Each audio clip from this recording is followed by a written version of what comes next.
जब भारत 16 महाजनपदों में बटा हुआ था तब मगध में इस नई शक्ति का उदय हुआ।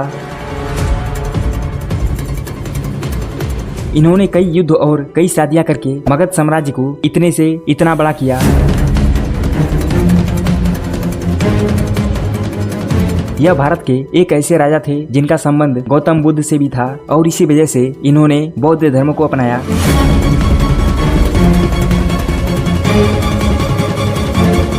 मगध साम्राज्य को इतनी ऊंचाइयों पर ले जाने वाले इस सम्राट का अंत इतना भयानक हुआ ये किसी ने कभी सोचा भी नहीं था।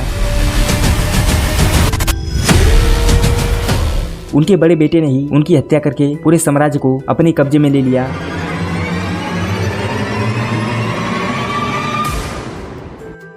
यह बात उस समय की है जब इस भारतवर्ष पर 16 महाजनपदों का राज्य था और इनमें मगध साम्राज्य सबसे समृद्ध और शक्तिशाली था। और इस साम्राज्य के सबसे पहले राजा थे बिम्बिसार, जो कि हर्यक वंश के थे, जिनका जन्म लगभग 558 ईसा पूर्व पहले हुआ था। इनके पिता का नाम भट्टिय था, जो कि एक छोटे से क्षेत्र के शासक थे। ऐसा कहा जाता है कि बिम्बिसार 15 वर्ष की उम्र में ही राजा बन गए थे। लेकिन उस समय इस क्षेत्र का राजा बनना कोई आसान काम नहीं था, क्योंकि उस समय चारों तरफ छोटे छोटे कबीले थे जो कि अपनी ताकत बढ़ाने की कोशिश में आपस में ही लड़ते रहते थे। लेकिन बिम्बिसार में बचपन से ही कुछ खास बात थी। वह बचपन से ही न सिर्फ बहादुर थे बल्कि बहुत ही समझदार और चालाक भी थे। वह अपने राज्य को मजबूत करने के लिए कई बेहतरीन कदम उठाए। उन्होंने सबसे पहले अपने राज्य में मौजूद सभी छोटे छोटे कबीलों को एक करके एक मजबूत साम्राज्य मगध साम्राज्य बनाया, जिसके बाद उन्होंने अपने राज्य का विस्तार करना शुरू किया। उन्होंने अपने राज्य के विस्तार के लिए 2 नियम अपनाए, पहला युद्ध करके और दूसरा विवाह करके। उन्होंने अपने राज्य विस्तार के उद्देश्य से सबसे पहले उस समय के सबसे समृद्ध महाजनपद अंग महाजनपद, जो कि आज के पूर्वी बिहार और पश्चिम बंगाल के क्षेत्र में फैला हुआ था, उस पर हमला किया और वहां के राजा ब्रह्मदत्त को हराया, जिससे उनके राज्य का सिर्फ विस्तार ही नहीं हुआ बल्कि उनका समुद्र तक जाने का रास्ता भी खुल गया।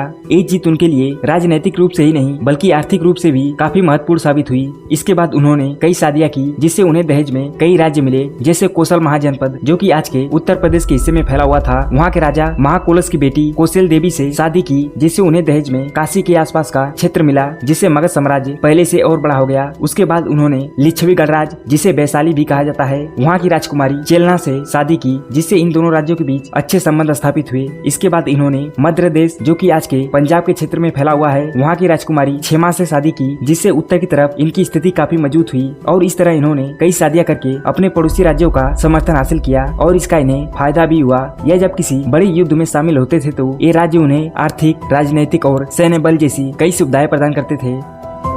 इसके अलावा वह एक अच्छे राजा भी थे जो अपने राज्य को एक व्यवस्थित ढंग से चलाते थे। उन्होंने सबसे पहले अपने राज्य की सुरक्षा के लिए एक मजबूत सेना बनाई, जिसमें पैदल सैनिक, घुड़सवार और रथ सेना शामिल थी। इन्होंने कर व्यवस्था सही से चले इसके लिए एक कानून व्यवस्था और कुछ अधिकारियों को भी नियुक्त किया था। वह अपनी राजधानी राजगीर में रहकर अपने राज्य को एक बेहतरीन ढंग से चलाते थे।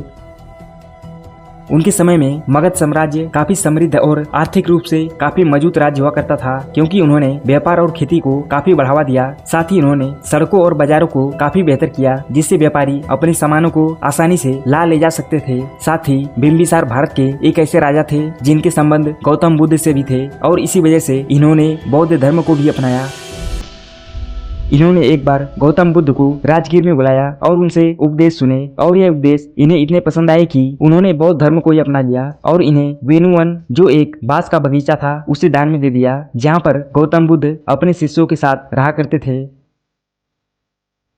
वह एक ऐसे दौर के राजा थे जिनके समय में बौद्ध और जैन दोनों धर्मों का उत्थान हो रहा था और इन्होंने दोनों धर्मों का ही समर्थन किया था। अब तक तो सब कुछ सही था। बिम्बिसार मगध में अपना शासन अच्छे से कर रहे थे, लेकिन अब कुछ ऐसा होने वाला था जिसके बारे में किसी ने सोचा भी नहीं था। दरअसल होता यह है कि उन्होंने कई शादियां की थी, जिससे उनके कई बच्चे थे और उनमें से उनके बड़े बेटे अजातशत्रु ने उनकी धोखे से हत्या करके खुद मगध साम्राज्य का नया राजा बन गया और इस तरह मगध साम्राज्य के सबसे पहले राजा बिम्बिसार की मृत्यु हो गई। बिम्बिसार की मृत्यु लगभग 491 ईसा पूर्व में हुई थी, लेकिन उनकी मृत्यु से मगध साम्राज्य पर कोई आस नहीं आई, बल्कि यहाँ से मगध साम्राज्य का एक नया दौर शुरू हुआ, क्योंकि अजातशत्रु ने अपनी तलवार से एक नया मगध साम्राज्य बनाया, जिसका इतिहास खून से लिखा गया।